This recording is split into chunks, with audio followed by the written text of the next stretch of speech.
Dans cette vidéo, on va étudier et analyser 8 haltes avec l'ondulatoire appuyé par l'Ishimoku. Encore merci pour vos commentaires et j'ai pris certaines haltes qui étaient en demande. Alors n'hésitez pas, un petit clic, ça fait toujours du bien et plaisir pour voir où on en est, si on est sur la bonne voie. Et je vous convie aussi à regarder le live d'hier soir qui était déplacé à mercredi sur la chaîne donc cryptologique, et n'hésitez pas aussi à la partager, ça fait toujours plaisir et ça rétribue un peu le travail effectué. Donc ici on va faire dans cette vidéo un peu spéciale et on pourra en faire d'autres si ça vous plaît. Donc laissez aussi des commentaires pour voir quelle halte on pourrait encore étudier, et pour s'il y a par exemple une critique constructive pour améliorer. Parce que j'ai vu qu'il y avait une petite critique sur le fait d'un graphique plus lisible. Alors ce que j'essaye de faire, c'est de mettre Ishimoku par la suite, parce que c'est vrai que si je vous mets le graphique directement avec l'Ishimoku, ben, c'est vrai que ça fait parfois un graphique plus chargé. Donc comme ici par exemple, on va commencer d'ailleurs par le TH. Si je vous mets voilà, l'Ishimoku tout de suite, bon, c'est vrai que c'est un peu moins lisible, et j'imagine sur GSM ça doit pas être top top, mais sachez que je fais déjà un zoom à 125-150%, et que j'essaye justement de pas mettre Ishimoku tout le temps pour avoir quand même une meilleure vue. Alors effectivement, bon, ça se voit mieux sur plus grand écran, les zones de prix. Mais par exemple ici sur l'ondulatoire, vous avez de toute façon à côté les prix qui sont écrits en plus grand avec les targets. Donc faire plus lisible, c'est compliqué. J'essaye de me mettre à votre place, mais bon, on ne peut pas tout retirer non plus, et j'essaye justement de pas toujours mettre tous mes tracés comme ici par exemple, pour pas voilà, surcharger de trop les graphiques. Donc ici on commence donc sur le TH. Alors le TH, on suivait donc cette grande vague d'Eli qui avait été parfaite dans les temps. Donc tout ça, on avait vu déjà dans une autre vidéo. Oui, donc je ne vais pas revenir sur le BTC. Vous avez vraiment une analyse superbe de Zach et Seb hier lors du replay. Donc là, c'est vraiment une vidéo axée sur des altes. Donc ici sur ETH, on avait donc le lundi 16 décembre son point A. Et donc on suivait cette vague depuis décembre 2024. Dont on voyait ici le retracement qui nous amenait sur ces trois targets, donc sur cette vague de retracement qu'on appelle ça chez nous OV2. Et vous avez ici donc la SM à 3171, la S à 2236 et la Y à 534. Donc on avait vu qu'il suivait très bien le cône de force. Je vais un peu zoomer dessus. Donc le cône de force ici entre la SM et la S. Voilà, dont il est arrivé dans les temps. Intéressant en tout cas pour étudier le mouvement donc plus proche. Alors ici, je vais mettre la vague en daily, donc la vague la plus proche. Voilà. Donc je vais laisser les deux vagues, donc la vague qu'on vient de montrer, donc l'OV2 qui est venu donc toucher la zone de la SM à 3171 avec excès, dont on voit qu'il a rebondi sur la ligne de force qui nous amenait à la S à 2236. Donc c'est quand même plausible qu'il vienne donc sur cette zone-là qui va être importante à 2236. Et si je rapproche dans les mouvements, donc cette ABC en 3 temps qui nous conduit donc à début janvier, le 4 janvier, pourrait nous ramener donc sur la zone ici des 1799 $. Donc qui pour moi est une zone, les deux zones qui sont importantes en cas de continuation à la baisse, c'est la 2236, donc j'ai mis déjà une alarme, et la 1799 $. Donc à retenir un peu ces deux zones là pour moi, à voir si donc s'il y vient dans les temps, en cas je répète donc de continuation baissière. Maintenant ce qui est intéressant, on le verra un petit peu comme Bitcoin, donc je vais mettre maintenant l'Ishimoku, c'est que ETH maintenant c'est de garder ce point bas qu'il a effectué, donc le B qu'on voit ici. Donc ce point B là qui se situe à 2620, pardon. Ah oui, ça c'est. Je vais retirer celle-là, comme ça me perturbe pas. Voilà, à 2620 $. Donc, on va voir maintenant la Shinku. On avait vu donc sur ETH qu'il y avait une certaine amélioration malgré qu'il y avait toujours un Kumho à absorber. Donc une épaisseur ici qu'on voit entre la SSB et la SSA qui est encore à absorber. Donc on avait vu dans les autres analyses que ça devait encore naviguer, mais tenir ce point B là était quand même important pour ETH pour pas s'enfoncer plus bas. Maintenant on voit que il frôle et que c'est, on va dire, les dernières limites maintenant pour que les bulls se remontrent un petit peu. Donc, comme la Shinku est passée en dessous et que maintenant la Shinku a dépassé ce point dans le temps, ce point bas ici qu'on avait, bah maintenant, on va voir si la Shinku va reprendre la synchronisation de cette... je vais zoomer un petit peu plus, donc de ce rebond qui avait été effectué ici, donc pendant 1, 2, 3, 4, 5, 6 jours, voir si maintenant cette Shinku reste au-dessus de ses prix, ou au contraire casse ses prix. Et là alors pour moi il pourrait avoir une accélération dans les zones que je vous ai montrées juste avant. Donc c'est fragile, très fragile. On a juste ce côté où la Shinku est passée au-dessus des prix et maintenant on se retrouve peut-être avec une possibilité de synchroniser un rebond. Donc ça faudra qu'on voit à partir d'aujourd'hui.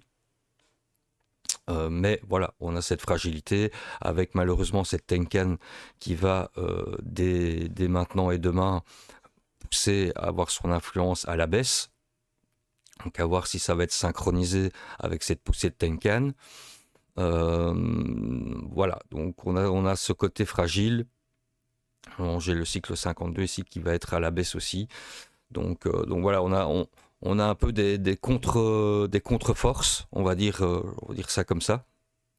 Donc c'est à voir là maintenant. En tout cas, le but de TH, c'est de maintenir absolument le dernier point B qu'il a fait ici le 21 novembre. S'il le casse pour moi, je l'attends dans les targets que je vous ai montrés, donc autour des 2230 et autour de 1799 $.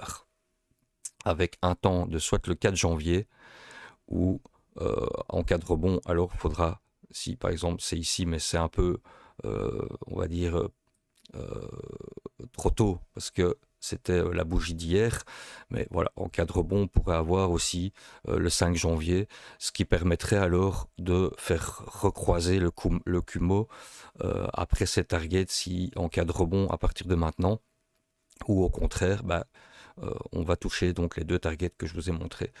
Donc voilà un petit peu pour ETH, on a cette date-là de début janvier. Dans un cas comme dans un autre, on voit la fragilité à suivre donc la Shinku, si elle va faire pendant ces 2 jours-ci, donc ce jeudi et vendredi, un rebond un peu plus prononcé pour que cette Shinku reste au-dessus des prix. Alors, je vais aller sur XMR, donc Monero, et alors lui, on voit qu'il est complètement dans une autre configuration. Donc attendez, je vais fermer l'Ishimoku. Donc j'avais déjà préparé en weekly, voilà. Donc on va mettre la vague principale weekly, donc une vague la vague la plus longue, la possibilité en tout cas la plus longue, dont il avait commencé son point A ici le 5 février 2024. Il a pris son point B et donc j'ai suivi les vagues, j'ai fait un travail en amont.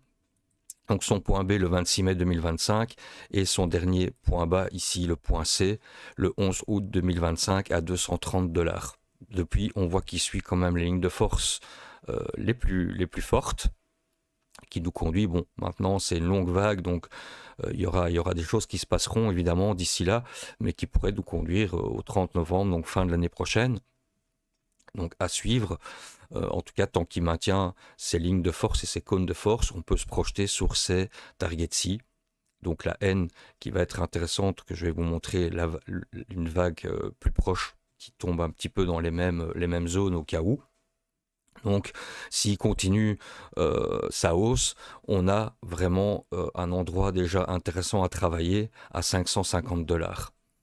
Puis on a donc la V à 609 $ et la E à 740 $. Si je mets donc la vague de continuation en daily maintenant, je vais me mettre en daily. Ici, voilà. Donc c'est l'étude donc du rebond qu'il est occupé à faire dans sa vague donc C, sa vague C donc weekly, et on voit qu'il commence à bien suivre ses lignes de force. Alors il doit casser ce point B pour valider l'onde qu'il est occupé à suivre ici, donc ce point B à 470 $, qui pourra alors conduire sur ses lignes de force, et je vais remettre donc la vague, l'autre vague, voilà, pardon, ici j'avais, je pense, encadré, voilà, et donc on a quand même une confluence donc autour des 550 $ en cas de cassure du point B et de continuation haussière, qui pourrait nous amener ici donc au 15 février. En tout cas son T2 pour être le 15 février s'il continue donc cette hausse et qui suit bien ses cônes de force. Donc prochain arrêt pour moi de zone de travail, c'est autour des 550 $ pour XMR. Si on met donc l'Ishimoku en daily, donc j'avais vu en étudiant donc qu'on a bien donc cette Shinku qui reste bien au-dessus des prix, qui a encore aussi l'occasion de pouvoir monter. En tout cas, elle n'est pas sous influence pour l'instant de bougie baissière, donc pour toute cette réplique haussière qu'elle a eue dans son passé. Donc à voir si elle va suivre, donc elle va se synchroniser pendant encore 1, 2, 3, 4, 5, 6, 7, 8 jours. Donc s'il y a un petit ralentissement, mais que pendant 8 jours, le prix pourrait encore grimper. Donc on a évidemment le suivi pour l'instant de cette Tenkan qui nous donne un peu le rythme du marché. Et tant qu'elle maintient bien cette Tenkan, la Kijun qui est à la hausse, donc on a vraiment les lignes de Shimoku à la hausse, on a le Kumo donc en daily qui a recroisé aussi à la hausse pour l'instant. Donc pour l'instant on n'a pas de warning en tout cas sur Monero. Et on a donc ces deux endroits importants en tout cas, c'est casser son point B à 470 $ pour confirmer et aller une probabilité d'aller travailler la zone des 550 $. Ou alors on sait maintenant que le point C ici est important à 318 $. Maintenant je vais passer sur le sol, sur Solana. Voilà, je vais mettre la vague en monthly pour avoir du recul. Voici. Donc là, c'est quand même assez intéressant cette vague-ci, donc qui avait pris son point B le 1er janvier 2025, son point A le 1er janvier 2025, son point B le 1er avril 2025 et son point C le 1er septembre 2025. On a ce T2 qui est ce mois-ci, donc on voit qu'on a quand même suivi ces lignes de force de la paix, dont on est proche, en tout cas, de cette target-là pour l'instant, à 136,96. Mais voilà, on est dans le mois, rien n'est impossible d'avoir une mèche qui vient toucher une zone importante pour les baissiers, qui est à 53,66 $. Voilà, donc là, on a quand même un temps intéressant en monthly, donc dans le mois, dont on est sur le T2, sur cette vague-ci en monthly. Donc évidemment, je vais aller sur le weekly pour se rapprocher un petit peu. Voilà. Et donc sur le weekly, on a cette vague-ci principale. Je vais retirer la grande parce qu'on sait qu'on est proche du point B, du point P, pardon. Donc celle-là, hop, voilà. Et donc ça, c'est la vague weekly que je suis.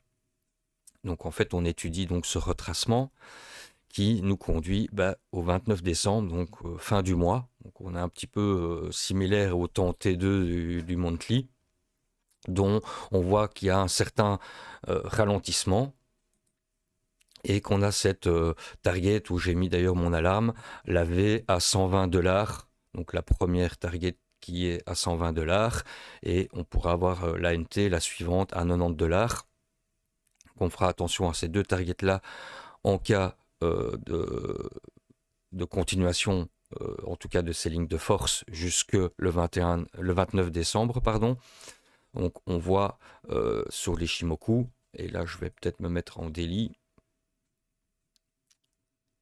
Voilà. Donc là, en daily, par contre, par rapport à ETH, on a la Shinku qui est venue donc longer les prix, mais rester en dessous. Elle peut aussi, si elle se synchronise, avoir 4 jours de respiration. On va voir ici ce qui pourrait se passer dans les 4 jours, mais on a quand même un signe important ici sur Solana, c'est que la Shinku est en dessous des prix. Donc même si elle remonte, enfin que le prix remonte, on aurait quand même, on serait toujours quand même sur une forte pression baissière, parce que voilà, ça aurait été bien que la Shinku reste au-dessus des prix, comme on a vu sur ETH et sur Bitcoin en ce moment. Donc voilà, Solana, on m'invite à de la prudence, à de la forte prudence. On voit quand même bien que le Kumo est encore fort baissier. Il va avoir des cycles baissiers là ici qui vont être actifs là maintenant. On a cette Tenkan ici qui descend, en tout cas qui va faire une descente pendant encore pas mal de jours. Donc 1, 2, 3, 4, 5, 6, 7, 8 jours. Donc 8 jours, ce qui va nous amener quand même aussi fin du mois. Donc à voir s'il va absorber là maintenant et rester sur cette ligne de force de la V, où on a vu d'ailleurs sur la vidéo précédente toutes les mèches qui venaient travailler toutes ces lignes de force de la V, mais chaque fois est rejeté. Donc j'avais dit que l'idéal c'était de pouvoir clôturer au-dessus de cette ligne de force, de pouvoir reprendre appui pour aller retester un peu le Kumo. Mais on voit bien qu'il n'y a pas encore du tout ça. Donc voilà, on a fin du mois par le monthly et le weekly. Et donc on sait que fin du mois c'est important, avoir la suite de Solana pour l'absorption et rester autour de cette target, voire la toucher autour de 120 $. Ou s'il y a une accélération baissière, on a l'ANT ici à 90 $. Voilà pour Solana. Alors je vais aller sur Circle, action. Donc voilà, je vais vous mettre la vague centrée comme ça. Voilà. Donc Circle, je n'ai pas beaucoup d'historique, donc je dois faire par rapport au retracement et des points marquants en tout cas, me référer à ces points marquants qui s'est passé sur le peu d'historique, mais on a quand même voilà, ce sommet au point A qui a été fait le 23 juin 2025. Ce point B, parce qu'on voit quand même qu'il y a eu un rebond dans un certain temps, donc j'ai pris ce point B ici le 5 septembre 2025 et le point C le 10 octobre 2025. Et on a cette onde qui nous conduit fin du mois aussi, donc autour du 24 décembre, avec, donc on voit quand même bien qu'il y a un ralentissement qui s'opère déjà depuis fin novembre sur Circle. Et je vais mettre Ishimoku. Voilà, donc par Ishimoku, on voit bien que pour l'instant, il y a encore la Shinku qui est bien en dessous des prix, qui va maintenant avoir une réplique baissière. Donc ici, pendant encore quelques jours. Donc à voir comment ça va, si la pression, en tout cas si ça va être la même réplique baissière ou si ça va absorber, on aura des indices en fonction de la force que les baissiers pourraient exercer à partir de maintenant et jusque fin du mois, donc autour du T2 24 décembre voire 29 décembre. Là, ça va être intéressant d'observer à ce moment-là Circle. Et on a cette target-ci qui pourrait être la première en cas de continuation donc baissière à 56,57 $, qui pourrait être vraiment une zone intéressante euh, si le marché en tout cas vient dans ces temps-là la travailler. On voit donc par le Kumo, un peu comme les autres hein, pour l'instant, où on a toute une zone encore d'absorption à se faire. Donc on sait que euh, même en cas de rebond, on a quand même encore cette influence pendant encore un petit temps. Donc à voir comment ça va se goupiller, si la réplique baissière va s'effectuer, et donc on a une idée de target à 56 $ dans ce temps de fin du mois, ou qu'il continue sa latéralisation, je vais y arriver, et de pouvoir absorber alors ce Kumo, de pouvoir le mettre à plat pour pouvoir alors à un moment donné renverser le mouvement. Mais on voit bien qu'on n'y est pas encore. Maintenant, je vais aller sur Atom. Voilà, Atom. Non, pardon, je vais commencer par XRP. J'aime bien les faire dans l'ordre. Donc XRP en weekly. Voilà. Je vais zoomer.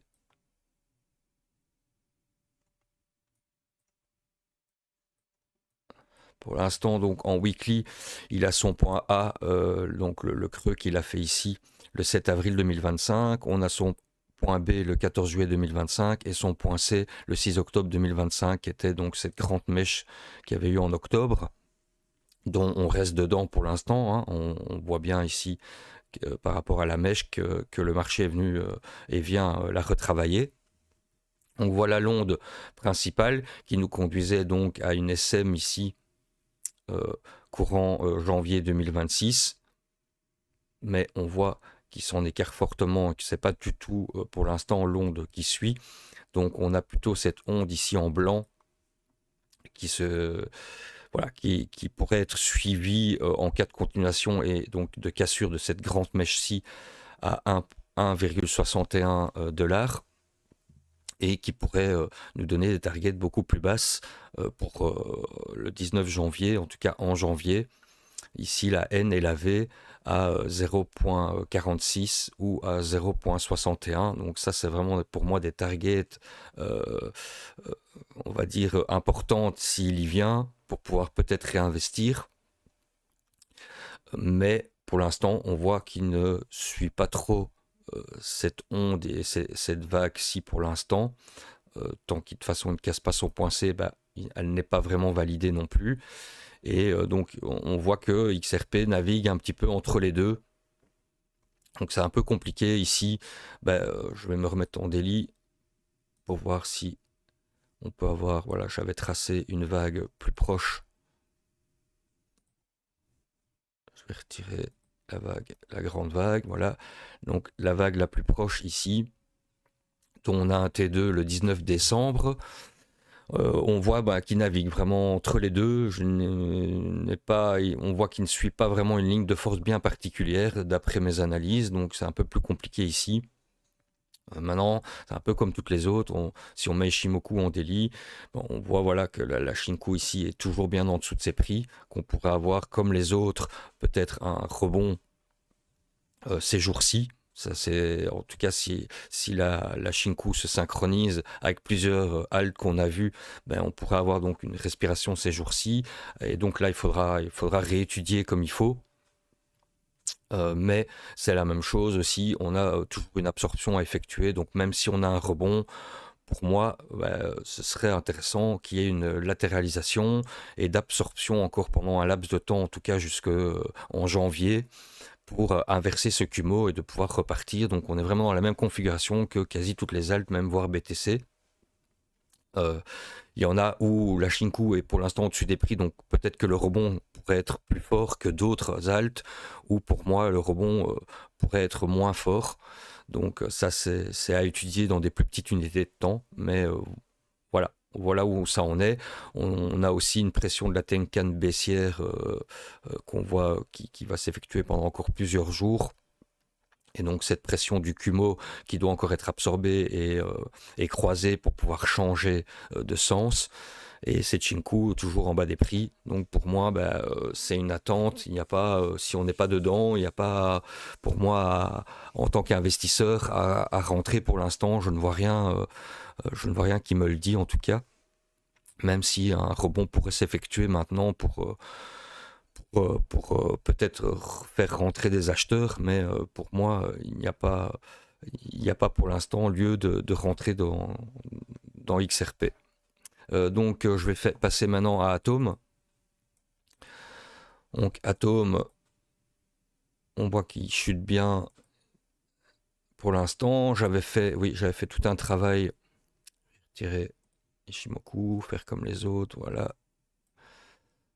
Donc j'avais fait tout un travail en amont des vagues, donc j'ai fait les continuations, voir où les rebonds nous menaient pour recontinuer les continuations. Et voilà celle que je suis pour l'instant, pour moi, et qu'on voit qu'elle est quand même assez bien suivie sur les lignes de force et sur le cône de force depuis déjà un petit temps, on va dire depuis son point C ici en octobre.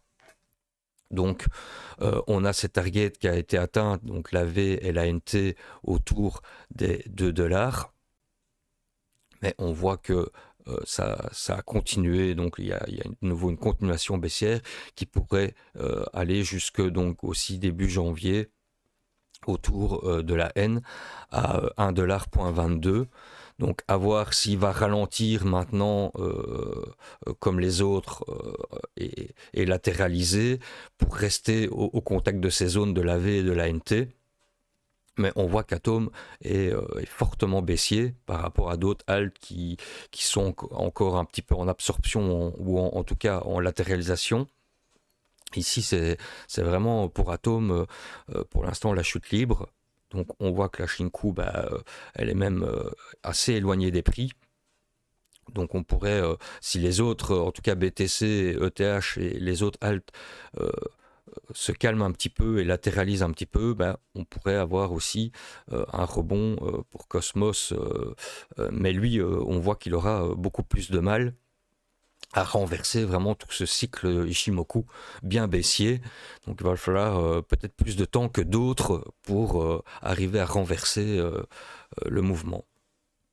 Voilà pour Atom. Donc Atom, on vient de passer ces targets-ci qui peuvent être intéressantes en cas d'absorption et avoir dans le temps, ou pour moi il peut aller jusque-là à 1,22, donc la N ici pour début janvier. Il faudra observer et peut-être mettre une alerte à ce niveau-là au cas où, ou observer après début janvier ce que Bitcoin, BTC va faire et alors on peut regarder alors à ce moment-là sur Cosmos. Donc on pourra refaire une vidéo avec les mêmes alts, on va dire début janvier pour voir où ça en est par rapport à cette analyse-ci. Alors on va terminer donc sur les deux autres que j'ai faites ici. Donc on va commencer, je vais couper pour l'instant, faire dans l'ordre. Donc c'est Link. Voilà. Donc Link, on a cette vague en ABC qui nous conduisait justement dans les temps de maintenant, dont on est sur la P pour l'instant. Donc ce sera intéressant de voir si il vient recasser ce point bas qui est ici le 17 novembre à donc 11,684 $. Donc il est proche. Et si je fais la continuation baissière pour l'instant que j'ai étudié en amont avant cette vidéo, on est, je vais le mettre en daily. Voilà où pour moi on se situe. Donc on aurait aussi en janvier, début janvier, cette target-ci possible s'il vient casser donc ce point B qu'on a vu sur la vague plus grande. Ici, donc, on a la NT à 9,81 $ qui pourrait être intéressante et la V à 8,18 $.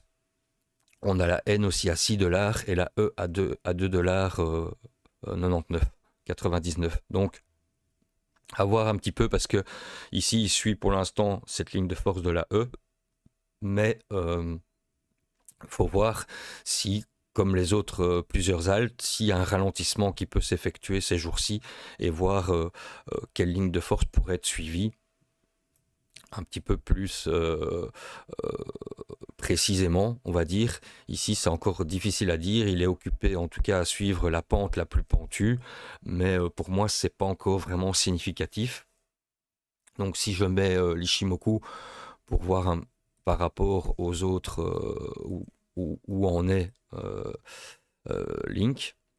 Donc, on a ici en daily la Shinku qui, elle, est passée au-dessus des prix et donc à voir justement aujourd'hui si elle va rester au-dessus des prix qui pourraient être autour des 12,53 $ en clôture. Donc Link à voir s'il clôturerait au-dessus des 12,50 $. Et poursuivre alors ces quelques jours de, comme on a vu sur d'autres haltes, de rebond et voir où ce rebond pourrait nous conduire.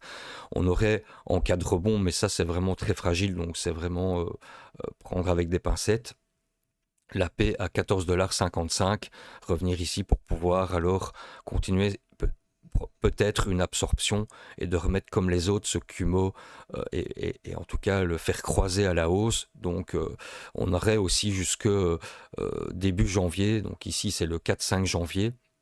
Donc on sait jusqu'au début janvier qu'il faudra observer soit une continuation baissière et qu'il faudra réétudier et rechanger les ondes, ou voir où ça en est, si ça latéralise et que ça part en range pendant tout ce temps-là. Voilà pour Link, ce qu'on pouvait dire. Donc maintenant, je vais aller sur Tao. Je vais aller Tao en weekly. Voilà, Tao en weekly pour l'instant, la vague proche que je suis et qu'il est, on va dire, proche de la target de la S à 217,50 $, qui pourrait être intéressante. Maintenant, il a aussi du temps jusqu'en janvier pour peut-être suivre cette ligne de force de la Y à 61,9 $. Donc c'est ces deux targets-là, pour moi, qui pourraient effectuer dans un temps jusque janvier aussi. Donc là, ça va être intéressant de le suivre pour soit réinvestir dans une de ces deux targets-là au niveau de mi-janvier. Il faudra qu'on observe à ce moment-là. Et donc oui, je confirme, il faudra qu'on refasse une vidéo début janvier pour voir où toutes ces haltes que je vous montre aujourd'hui en sont. Alors, si je vais en daily pour Tao, voilà, j'avais fait aussi tout le travail. Je vais retirer cette vague weekly pour l'instant. Donc Tao, on a jusque donc le 20 décembre ici en T2 pour venir, et on voit bien qu'il a été rejeté plusieurs fois par la ligne de force qui nous amenait à la paix, pour venir ici en contact pour l'instant sur la ligne de force de la N qui est à 219,6 $, ou la V à 100, s'il descend un petit peu plus bas, la V à 191,7 $, aussi fin du mois. Donc à surveiller aussi et voir quel target il pourrait venir toucher, et si en cas de rebond, de voir après ces dates-là où Tao pourrait se situer et de pouvoir le réétudier. Donc si je mets l'Ishimoku, on voit quand même que la Shinku a été rejetée en bas de ce prix ici. Donc on voit qu'elle est bien baissière. Ici on a un Kumo qui est quand même fort épais par rapport à certaines autres haltes, et qu'on a une forte pression baissière aussi de la Kijun et de la Tenkan. Maintenant on a le prix qui est quand même fort écarté, donc à voir un petit peu s'il peut aussi ralentir dans ces jours-ci. On voit qu'ici la Shinku est sur 1, 2, 3, voire 4 jours, à voir s'il pourrait avoir un ralentissement dans ces 4 jours-ci. Là, on va voir si pour l'instant il va un peu ralentir et latéraliser. Mais en tout cas, on voit que Tao, lui, par contre, il aura aussi, comme d'autres haltes, un peu plus de mal avant de renverser la situation. Voilà, J'espère avoir été assez complet et avoir fait une vidéo un peu différente sur les haltes. Donc n'hésitez pas, hein, un petit like, ça fait toujours plaisir, et de laisser des commentaires pour des prochaines haltes, et on pourrait continuer à refaire des vidéos comme celle-ci. Passez une bonne journée, merci à tous.